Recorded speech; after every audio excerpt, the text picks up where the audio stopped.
Supreme কোর্টের নির্দেশ মেনে 25% মহার্ঘ ভাতা দেওয়ার দাবি জানিয়ে পেন ডাউন করে ধর্মঘটে সামিল হলেন বাঁকুড়া জেলা আদালতের কর্মীরা।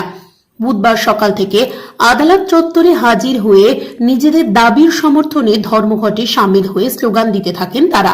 ধর্মঘটে অংশগ্রহণকারী আদালত কর্মীদের অভিযোগ, সুপ্রিম কোর্টের সুস্পষ্ট নির্দেশ থাকা সত্ত্বেও রাজ্য সরকার মহার্ঘ ভাতা দিতে টালবাহানা করছে। এর ফলে সরকারি কর্মীদের পাশাপাশি অবসরপ্রাপ্ত কর্মীরাও আর্থিকভাবে ক্ষতিগ্রস্ত হচ্ছেন।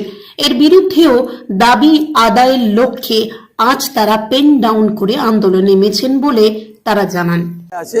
তার মধ্যে ডিএ একটা অবশ্য অন্যতম বিষয়, কারণ ডিএ 2009 যে রোপা সেই অনুযায়ী আমাদের এআইসিপিএম যে দিতে হবে। তারপরে আমরা অ্যামেন্ডমেন্ট চেয়েছি কোর্ট রুলে অ্যামেন্ডমেন্ট ছাড়াও ওবিসি সংক্রান্ত ম্যাটার একটা আছে।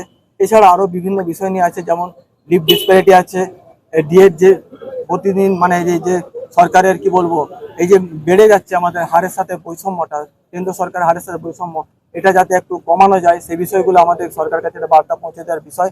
আমরা আগেও বলেছি যে আমরা আমাদের অধিকারে সচেষ্ট হয়েছি, সরকার তার সমস্ত জনকল্যাণমূলক কাজ চালাক, তাতে আমাদের কারো কোনো আপত্তি নেই। কিন্তু আমাদের দিয়ে যেটা শুধুমাত্র যারা ইন সার্ভিস তাদের নয়, বিশেষত অনেক পেনশনার আছে, তাদের ক্ষেত্রে অনেক বেশি মানে সমস্যার সম্মুখীন হচ্ছেন তারা তাদের নিত্য প্রতিদিনকার জীবনে। আমরা তাই অবশ্যই বলছি যে বিষয়গুলো যাতে দ্রুত নিষ্পত্তি হয়, সংগ্রামী যৌথ মঞ্চের সাথে কথা বলে বা যেভাবে হোক সরকার যদি একটু মানবিক হন, তাহলে আমার মনে হয় বিষয়গুলো মিটিয়ে নেওয়া যাবে। আজকে কি করলেন আমরা আজকে সমস্ত স্তরের কর্মচারী আছে, আমি আগেও বলেছি এখানে বিশেষ কোনো এরকম কর্মী সংগঠন নেই, প্রত্যেকে এক ছাতার নিচে, প্রত্যেকে এটাই বলেছি যে আজকে আমরা কাজ করব না, যেহেতু আমাদের রাজ্য কমিটি সেখান থেকে পরিষ্কার নির্দেশিকা এসছে। সেই জন্য আমরা আগেও পরিষ্কারভাবে সমস্ত লিটিগেন্ট পাবলিকদের যাতে জানানো যায়, যাতে তারা এই বর্ষার মধ্যে অসুবিধার মধ্যে না পড়েন, সেজন্য বার অ্যাসোসিয়েশন, ল ক্লার্কস অ্যাসোসিয়েশন, সমস্ত জেলা স্তরের অ্যাডমিনিস্ট্রেটিভ সেকশন, তাদের সবাইকে চিঠি করা হয়েছে। সেই চিঠি তারা রিসিভ করেছেন, অর্থাৎ তারা বিষয়টা সম্বন্ধে ওয়াকিবহল। আমার মনে হয় না তাতে লিটিগেন্ট পাবলিকদের কোনো অসুবিধার সমস্যা, কারণ বিচার ব্যবস্থার একটা প্রক্রিয়ার অংশ আমরা কখনোই চাইবো না কোনো লিটিগেন্ট পাবলিকের অসুবিধা হোক, কারণ তারাও দূর দূরান্তে জেলা সদরে আসেন এবং সেটা সাব ডিভিশন থেকেও আমরা এখান থেকে পাঠিয়ে দিয়েছি সেই বার্তা।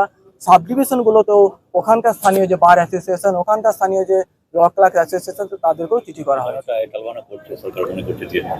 এই বিষয়টা তো একমাত্র সরকার এবং তার অর্থ সচিবই বলতে পারবেন। এই বিষয়ে আমাদের জানার কথা নয়।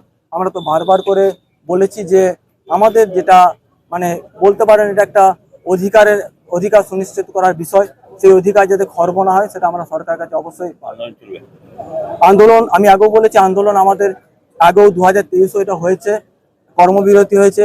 আগামী দিনেও রাজ্য কমিটি আমাদের যেভাবে বলবেন সেই নির্দেশিকা আমরা পালন করব। আমার নাম শ্যামল দাস। আমি বলে দিই যে এখানে আজকের মতো আমাদের এই কর্মসূচি স্থগিত হলো, আর আমরা আগামী দিনে রাজ্য কমিটি